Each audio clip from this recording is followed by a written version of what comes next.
देखिए पहले आपको पता ही है जब सिलेक्शन कमेटी नई चेंज हुई तो एक रिस्पॉन्सिबिलिटी थी कि किस तरह से हम एक ऐसी टीम बिल्ड करें कि जो डिज़ायर रिज़ल्ट्स हैं वो आ सके। तो उसके काफ़ी अच्छे नताइज भी निकले। इंग्लैंड को पाकिस्तान में सीरीज़ जीतना, और अगर आप अभी देखें तो किसी के ये दिमाग में नहीं आ रहा था कि जी आप एक ओडीआई सीरीज़ 22-23 साल बाद ऑस्ट्रेलिया में जीतेंगे। सो आई थिंक कि सिलेक्शन के हवाले से काफ़ी पॉजिटिव वर्किंग भी हुई है, रिज़ल्ट्स भी आए हैं। और अभी एक जो इंटरम मुझे रिस्पॉन्सिबिलिटी मिली है तो मेरे लिए कोचिंग कोई नई चीज़ नहीं है। 20 साल से हर लेवल के ऊपर कोचिंग कर रहा हूँ, इंटरनेशनली और पाकिस्तान के हर लेवल के ऊपर की है। सो ट्राई करेंगे कि जो बेहतर से बेहतर परफॉर्म कर सके। शकील यार मैंने कह रहे हैं कि फ़खर ज़मान के हवाले से सिलेक्शन कमेटी फैसला करेगी। अब चूँकि सिलेक्शन कमेटी के मेंबर भी हैं और कोचिंग में भी आ गए हैं, तो फ़खर के बारे में थोड़ा सा बताइए कि उनकी इंजरी का मसला था वो कितना बेहतर हो गया, क्या उनकी वापसी के इम्कानात हैं अभी? जी बिल्कुल, फ़खर जो है एक मैच विनर है और पिछले कई सालों से पाकिस्तान के लिए उसने ज़बरदस्त परफॉर्मेंसेस दी हैं। कुछ उसे फ़िटनेस के मसाइल चल रहे थे, उसके साथ हमारी कम्युनिकेशन है।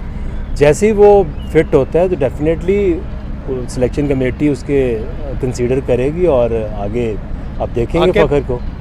आकिब भाई, हमने पहले भी देखा है कि मिसबाहुल हक को डबल रोल मिला, वहाब रियाज को डबल रोल मिला, लेकिन वो तजर्बा जो है वो बज़ाहिर नाकाम रहा। आप भी काफ़ी तनकीद करते थे 2021 में मिसबाहुल हक के डबल रोल पे, तो अब आपका स्टांस वही है या थोड़ा चेंज हो गया? देखिए उसमें जो बात थी वो थोड़ी सी डिफरेंट है। अगर आप देखें तो अब बिन कोचिंग फ्रॉम लास्ट 20 ईयर्स, एक एक्सपीरियंस होता है। दूसरा ये कि डबल रोल को अगर मैं डिफ़ाइन करूं तो जब से हमने एक एज सिलेक्टर काम शुरू किया है तो मुल्तान से लेके अब तक हमेशा से जो कोच है और जो कैप्टन है उससे कंसल्ट किया जाता है और फिर हम सिलेक्शन कमेटी जो है वो टीम अनाउंस करते हैं। तो अभी तक मुल्तान से लेके अब तक कोई ऐसा पॉइंट आया नहीं है। अगर आप देखें जो मुल्तान की टीम थी वो सेम टीम पिंडी में खेली। जो आपके 3 वनडेज हैं उसमें जो पहली टीम खेली उसी ने तीसरा वनडे भी खेला। सो आई डोंट थिंक कि ऐसी कोई प्रॉब्लम है, क्योंकि हमारा ऑब्जेक्टिव क्या है कि जो अवेलेबल प्लेयर्स हैं उनमें से बेस्ट 11 बना के पाकिस्तान के लिए मैच जीतने की कोशिश करें। एहतशाम जुल्कन है जी आगे भाई, आप माशाल्लाह काफ़ी तजुर्बे करते रहे, पहले भी जब थे लीग क्रिकेट में और जब आप सिलेक्शन में आए या कोचिंग में भी कोई नया कुछ करने जाएंगे? देखिए कोच जो है ना वो एक हद तक उसका रोल होता है। आप एक एनवायरनमेंट क्रिएट कर सकते हैं। जो मैसेजेस हैं वो बड़े लाउड क्लियर होने चाहिए कि किस टाइप की क्रिकेट आपने खेलनी है। आप उनकी प्रिपरेशन में मदद कर सकते हैं, बट इन दी एंड जो प्लेयर्स हैं, जो टीम है, असल में रिजल्ट्स तो प्लेयर्स ही लेकर आते हैं और कप्तान लेके आता है। अच्छा आगे भाई, अगर इंशाल्लाह मुझे उम्मीद है कि आप अच्छा रिजल्ट देंगे, चैंपियंस ट्रॉफी तक अच्छा रिजल्ट देते हैं और आपके पास चॉइस आती है कि आप सिलेक्शन कमेटी के कन्वीनियर रहें या हेड कोच रहें, तो चॉइस में क्या होगा? और अगर आप कन्वीनियर रहना चाह रहे हैं तो क्या आप चाहेंगे कि मुल्की कोच आए या गैर मुल्की कोच आए? देखिए अभी तो बात ये है कि अभी मैं सिचुएशन इसमें देख रहा हूँ कि जो मुझे एक टास्क दिया गया है चैम्पियंस ट्रॉफी तक, उसके ऊपर फोकस करूँ। उसके बाद जो सिचुएशन उस वक्त होगी आप डिसीजन भी उसी मुताबिक आप करेंगे। जहाँ तक मेरी कोचिंग है तो मैं तो पिछले 20 साल से कोचिंग कर रहा हूँ। कोचिंग इज़ अ पैशन और मेरा प्रोफेशन है।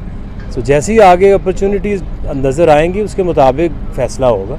सुहेल और वसीम, आखिर जो सिलेक्शन कमेटी है वो अब टीम मुंतखब करती थी, अब आप कोच हैं, कोच उस पर कंपनी था उसमें सिलेक्टर मुंतखब करते थे। अब आपकी राय सिलेक्टर की हैसियत से होगी या कोच की हैसियत से होगी? देखिए अभी अगर आप देखें तो असद शफीक ऑस्ट्रेलिया टूर पे थे और उनका काम ये था कि वो कप्तान और कैप्टन से कंसल्ट करें, उनकी ऑप्शन जो है वो उनसे पूछें, पिच की कंडीशन डिस्कस करें और फिर एक फ़ाइनल 11 ऑपोजिशन को सामने रखते हुए एक फ़ाइनल 11 जो है वो उसकी डिस्कशन सिलेक्शन कमेटी में आए और सिलेक्शन कमेटी एक उसके ऊपर डिसीजन ले। अभी भी ऐसा ही होगा। अब असद शफीक नहीं होंगे, मैं होऊंगा वहाँ पे, तो जो भी अभी जो कोच की मेरी और जो कप्तान दोनों की जो एक सोच होगी उसको सिलेक्शन कमेटी के प्लेटफॉर्म पे लाया जाएगा और सिलेक्शन कमेटी मिल के ये फैसला करेगी। Selection committee is not me. Selection committee जो हमारे 5-6 सिलेक्टर्स हैं वो मिल के एक डिसीजन लेते हैं। वसीम आगे मैं बताइएगा, आप कोच भी हैं, सिलेक्टर भी हैं, और ऑस्ट्रेलिया में T20 जो खेले हमने कुछ अच्छा परफॉर्म नहीं कर सके, हम अब संभालने जा रहे हैं, T20 की टीम है, तो क्या देख रहे हैं कौन सा प्लेयर होगा जिस पर रिलाय कर सकेंगे कि वो हमें टीम की तरफ ले जाए? देखिए, ऑस्ट्रेलिया कभी भी पाकिस्तान के लिए आसान टूर नहीं रहा, और जब ये टीम जा रही थी तो सब ने राइट ऑफ ही कर दिया था कि पाकिस्तान का वनडे सीरीज़ अगर हम कहते कि हम जीतने जा रहे हैं तो काफ़ी लोगों के ख्याल में ये नामुमकिन नज़र आ रहा था। तो इन्हीं प्लेयर्स ने अंडर द न्यू कैप्टन उन्होंने कर दिखाया, जो कि 22 साल बाद बहुत बड़ी एक अचीवमेंट थी। और इसी तरह अगर आप देखें T20 में भी, तो उसमें भी बीच में ऐसे मैचेस, एक तो बहुत ही शॉर्ट मैच हो गया, बीच में बाकी जो मैचेस है उसमें भी पाकिस्तान के पास चांसेस थे। ऑन गिवन डे अगर आप एक अपॉर्चुनिटी को अवेल नहीं करते तो आप मैच हार जाओगे। शॉर्ट जो फॉर्मेट है T20, इसमें आपके पास मैच में वापस आने के कम चांसेस होते हैं। तो T20 को लेके देखिए, अभी आप मेरे से पूछे तो हमारा जो मेन फोकस है वो ODI है और चैम्पियंस ट्रॉफ़ी है। इसमें अगर आप देखें तो आपको एक तसलसल भी नज़र आएगा, एक टीम के अंदर जो कंपोजिशन है वो भी एक सेटल होती हुई नज़र आएगी। जहाँ तक T20 की बात है तो उसमें हमें पता है अभी 1 साल से ज़्यादा है T20 के अंदर, आपको काफ़ी चेंजेस नज़र आएंगी। जो पास में हम बातें करते थे कि जी नए प्लेयर्स को चांस मिलना चाहिए, हमारी कोशिश ये है कि जो भी प्लेयर टूर के ऊपर जाता है तो कम से कम ऐसी सिचुएशन में जहाँ पे आप सीरीज़ बिल्कुल हार गए हैं या सीरीज़ जीत गए हैं तो नए प्लेयर्स को मौका दिया जाए। इसी तरह जिम्बाब्वे में अगर आप देखें तो हमने जो दोनों टीमें सेलेक्ट की हैं उसमें जो आपके मेन प्लेयर्स हैं उनको रेस्ट भी कराया गया है और एक मैसेज भी दिया गया है कि नए प्लेयर्स को कि आपको अपॉर्चुनिटी मिल रही है, इससे फ़ायदा उठाएं, ताकि ऑप्शंस अगर आप खोलेंगे नहीं तो आपका जो पूल ऑफ प्लेयर्स और चॉइसेस ऑफ प्लेयर्स है वो कभी बढ़ेगी नहीं। यूसुफ भाई, उस्मान, आलमगीर खान। आके भाई, जब आप PCB से बाहर थे तो जब टीम भारतीय तनकीद करते थे, अब बतौर सेलेक्टर आपके फैसले को लोग बातें करते हैं, तो कैसा लगता है? दूसरा ये कि साइम अयूब के हवाले से अक्सर तनकीद हुई कि उनको टीम का हिस्सा नहीं बनाया गया T20 का, और उसके साथ देखिए तनकीद तो होती रहेगी और होनी भी चाहिए। और मेरा ये मानना है, जब मैं एज प्लेयर भी खेलता था तो जो कंट्रोल है वो एक प्लेयर के पास होता है कि उसकी गेम के ऊपर डिपेंड करता है कि उसकी लोग तारीफ़ करेंगे या उसको क्रिटिसाइज़ करेंगे। और इसी तरह एक टीम के ऊपर भी डिपेंड करता है, अगर अच्छी परफॉर्मेंस इंग्लैंड के ख़िलाफ़ अगर सीरीज़ जीते हैं तो आप सब ने तारीफ़ ही की है। अभी अगर ODI सीरीज़ जीते हैं तो फैंस ने, आप जो क्रिकेट के ऊपर बोलते हैं, लिखते हैं, सब ने तारीफ़ ही की है। तो आपकी जो क्रिटिसिज्म और आपकी जो तारीफ़ है, it's all depending on your performance. Team अच्छा करेगी डेफिनेटली लोग तारीफ़ करेंगे, और नहीं अच्छा करेगी तो सबसे पहले तो मैं ही सामने आऊँगा कि जी ठीक है, आपकी तनकीद बनती है, हमें अच्छी परफॉर्मेंस देनी चाहिए। और साइम अयूब को अगर आप देखें तो एक अच्छी तरफ वो जा रहा है। T20 से करियर शुरू किया, वो इतना अच्छा उसका वो रन नहीं गया जो इनिशियल उसने कोई 23-24 मैचेस खेले हैं, बट अभी जिस तरह से वो डेवलप हो रहा है टेस्ट मैचेस में और वनडे में, जिस तरह उसने अपना टेम्परामेंट और टेक्निक दिखाई है, इवेंचुअली डेफिनेटली एक अच्छी ऑप्शन है। और आप देखेंगे कि जिम्बाब्वे में भी काफ़ी नए प्लेयर्स को मौका मिलेगा। कोशिश यही है कि अभी ज़रा ODI के ऊपर ज़्यादा फोकस रखें, टीम को क्लोज इन्वायरमेंट में लेके जाएं, फाइनलाइज करने की तरफ जाएं, और T20 को अभी थोड़ा सा ओपन रखें। आपको टैलेंट मिलेगा ही तब जब आप ओपन रखेंगे, नए प्लेयर्स को आप मौका देंगे। आशिफ भाई, अभी जो हालिया T20 सीरीज़ हुई है उसमें पाकिस्तानी प्लेयर्स का इंटेंट थोड़ा कम नज़र आया है, हमें स्ट्राइक रेट का काफ़ी प्रॉब्लम नज़र आया है। क्या समझते हैं कि पावर हिटर्स की हमारे पास अभी कमी है बेंच स्ट्रेंथ के अंदर? क्योंकि जो लास्ट वर्ल्ड कप हुआ था उसके अंदर हमने इफ्तिखार को भी मौका दिया, आसिफ को भी दिया, फिर उसके साथ साथ खुशदिल शाह भी थे और बाकी पावर हिटर्स थे, हैदर अली भी थे, उनके ऊपर PCB ने काफ़ी इन्वेस्ट किया था। लेकिन अब नया एक सेटअप आया है, नई सोच के साथ आप लोग आए हैं, तो कितना मौका देंगे नए यंगस्टर्स को और किस तरह से इनको स्ट्राइक रेट के ऊपर काम करेंगे और पावर हिटिंग के ऊपर काम करेंगे? क्योंकि पाकिस्तान एकदम से ज़ीरो नज़र आया पावर हिटिंग के अंदर जब हम बात करें, ख़ास तौर पर T20 में। देखिए, जब हम बात करते हैं ना स्ट्राइक रेट की, तो वो वेरी करता है। अगर आप लास्ट T20 देखें जो US में स्पेशली मैचेस हुए, तो वो तो 120 विनिंग टोटल था। डिपेंड करता है कि आप कौन सी कंडीशंस में खेल रहे हैं। अगर आप देखें तो जहां ऑस्ट्रेलिया उनके बैट्समैनों के लिए वो होम कंडीशंस हैं, अगर वो T20 में 148 भी आउट हो रहे हैं तो पाकिस्तानी बैटर्स के लिए भी वो सिचुएशन मुश्किल ही होगी। तो आपने हमेशा देखना है कि जब जैसे ही आप सब कॉन्टिनेंट की बैटिंग पिचेस पे आते हैं तो आपका जो टीम टोटल है, जो स्ट्राइक रेट है, वो बढ़ना चाहिए।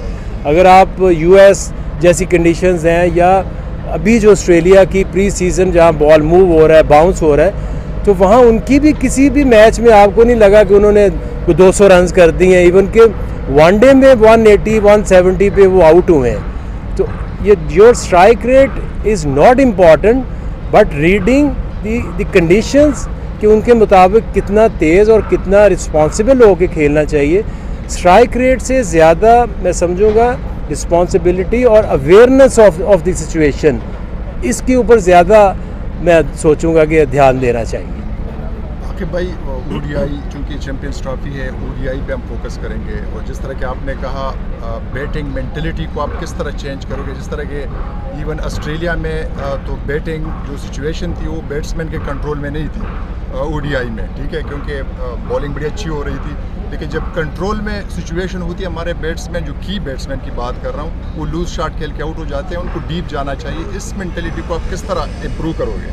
देखिए, जैसे मैंने पहले कहा कि आपने पहले पिच देखनी होती है, फिर ऑपोजिशन देखनी होती है, फिर अगर आप पहले बैटिंग कर रहे हैं तो एक टारगेट सेट करते हैं। ऑब्वियसली जब ये पाकिस्तान या इंडिया या ऐसे मुल्कों में क्रिकेट होती है एशिया में, तो आपके स्कोरिंग रेट बढ़ जाता है, पिचेस फ्लैट होती हैं, बाउंड्री छोटी होती हैं, तो आपको एज़ प्लेयर एज़ टीम आप टारगेट चेंज करते हैं। और डेफिनेटली जब आपको ज़रूरत है कि आपने 200 180 प्लस रन्स हैं, तो फिर आपको एज़ इंडिविजुअल एज़ टीम अपने स्ट्राइक रेट को बढ़ाना पड़ेगा। और ये बड़ा लाउड क्लियर मैसेज है कि जैसी कंडीशन है उस मैच को जीतने के लिए जो रिक्वायरमेंट है आपने वैसा खेलना है। लास्ट क्वेश्चन 1 2 चिराग। अच्छा आकिब भाई, ये बताइएगा कि हमने वनडे सीरीज ऑस्ट्रेलिया के खिलाफ जीती तो ओपनर्स का बड़ा अहम रोल था, उन्होंने बड़ा अच्छा परफॉर्म किया था। आपको लगता नहीं है कि T20 में हम हारे हैं तो ओपनर अच्छा परफॉर्म नहीं कर सका, छक्का मारने बड़ी मुश्किल थी, उनको टाइम लगता था खेलने में? क्या आप समझते हैं कि साइम अयूब और अब्दुल्ला शफीक होते तो गेम डिफरेंट होती? अगर आप उसको असेस करें तो जो वनडे क्रिकेट थी, it was like more of a test cricket, जिसमें आपने 160 रन्स करने हैं, 180 रन्स करने हैं, तो वो जो स्कोरिंग पर ओवर है वो टेस्ट वाली बन जाती है। तो वहाँ पे टाइम था, वो टाइम ले सकते थे, टाइम के मुताबिक सेट होके स्कोर कर सकते थे। जब आप T20 की बात करते हैं तो उसमें आपको एग्रेसिव क्रिकेट खेलना पड़ती है। जब बाउंस और स्विंग हो रहा होता है तो इवन के उन्होंने बेशक पहले 2-3 ओवर्स में स्कोर किया, लेकिन एंड में मिडल में तो ऑस्ट्रेलियन बैट्समैन भी बुरी तरह एक्सपोज हुए हैं और स्ट्रगल किए उन्होंने। तो अगर आपके 2-3 ओवर उनके अच्छे लग गए, हमारे नहीं लगे, बट इंटेंट और कोशिश अगर आप प्लेस करें तो उसमें कोई प्रॉब्लम नहीं है। आप जब ऐसे एक इन्वायरमेंट क्रिएट करते हैं जहां आप यंग लोगों को चांस भी देते हैं, अब ये तो किसी की अब शिकायत नहीं रहनी चाहिए, ना मीडिया की तरफ से ना प्लेयर्स की तरफ से, किसी नए लोगों को मौका नहीं मिलता। अब पाकिस्तान में अगर आप देखें तो अंडर 19 की टीम गई हुई है, फिर अभी शाहीन की 4 डे रेड बॉल क्रिकेट है, आपकी 50 ओवर क्रिकेट है। जिम्बाब्वे में ऑलमोस्ट आपके नए प्लेयर जा रहे हैं। तो अब इसमें अगर कोई मोस्ट टैलेंटेड है, उसमें अगर इस तरह की एबिलिटीज़ हैं तो परफॉर्म करें, सामने आए और मेन टीम का हिस्सा बन सकता है। आकिब भाई, चैम्पियन ट्रॉफी पाकिस्तान में होनी है, एशियन कंडीशन है। लास्ट जो वर्ल्ड कप हुआ था इंडिया में, तो हमें हमारे स्पिनर बहुत ज़्यादा स्ट्रगल कर रहे थे, विकेटें नहीं ले रहे थे। अभी भी हमने ऑस्ट्रेलिया टीम भेजी जो वनडे टूर्नामेंट हुआ, तो उसमें भी हमने अभी स्पिनर्स को मौका नहीं दिया। बड़े बड़े कम मैचेस रह चुके हैं और हमने अभी एक नए स्पिनर को आजमाना है। कौन से ऐसे स्पिनर आप समझते हैं कि चैंपियन ट्रॉफी के लिए पाकिस्तान के लिए साजगार हो सकते हैं इन कंडीशंस में? देखिए उसमें एक मिक्स है अभी तो अभी तक इसका कोई आपकी निशानदेही सही है, क्योंकि पिछले कुछ सालों से जो मिडल ओवर्स हैं उसमें स्पिन के हवाले से उतनी इफ़ेक्टिव ऑप्शंस नहीं हमारे पास हैं, लेकिन इसीलिए हम नए प्लेयर्स को भी चांस दे रहे हैं और आप देखेंगे कुछ जो पुरानी ऑप्शंस थी उनको भी इंक्लूड करेंगे और चैंपियंस ट्रॉफी तक इस तरह के बॉलर्स हम लेकर आएंगे कि जो प्रॉब्लम है उसको फिक्स किया जाए और मिडल ओवर्स में ऐसे इफेक्टिव स्पिनर्स जो हैं वो खिलाए जाएं। Last question. अच्छा आकिब भाई ये बताइएगा कि जब आपकी सिलेक्शन यहाँ पे ऐलान हुआ था कि आप अबूरी हेड कोच होंगे, तो पाकिस्तान के एक्स क्रिकेटर बासित अली ने एक निजी चैनल के ऊपर कहा था, ये दावा किया कि अब बाबर आजम T20 टीम में पाकिस्तान का जो है वो कंसिडरेशन उनकी नहीं होगी आकिब के होते हुए। तो आपके इसके ऊपर क्या है कि बाबर आजम को उनको T20 टीम में उनकी कंसिडरेशन होगी या नहीं होगी आपके होते हुए? अभी जो लास्ट 3 ODIs हुए बाबर तो खेलता सबको ही नज़र आया है। मामिन लोग जब आप कोच बनते हैं या सिलेक्टर बनते हैं तो इट्स नॉट अबाउट इंडिविजुअल। आपका मकसद क्या है? पाकिस्तान क्रिकेट को बेहतर करना। ये जितनी भी हमने आगे कोशिश की है इसमें किसी एक इंडिविजुअल का तो फ़ायदा नहीं होने जा रहा। आपने अगर इंग्लैंड में सीरीज़ जीती है तो पाकिस्तान क्रिकेट जीती है, या ऑस्ट्रेलिया में ODI सीरीज़ इतने सालों बाद जीते हैं। फोकस सिर्फ ये है कि पाकिस्तान क्रिकेट में एक जो पॉजिटिव इमेज है और जो रिज़ल्ट्स हैं वो लाने की कोशिश करें। बाकी इंडिविजुअल्स जो बेहतर आपके प्लेयर्स हैं, बाबर हो गया, रिजवान हो गया, और भी जो सीनियर प्लेयर्स हैं उनकी एक वैल्यू है, उन्होंने ओवर द ईयर्स पाकिस्तान के लिए परफॉर्म की है। तो आई डोंट थिंक कि एक इंसान की अपनी अपनी राय होती, बट हमारा मकसद कोई एक इंडिविजुअल को टारगेट करना या इंडिविजुअल को देखना थोड़ी है। Okay, thank you very much.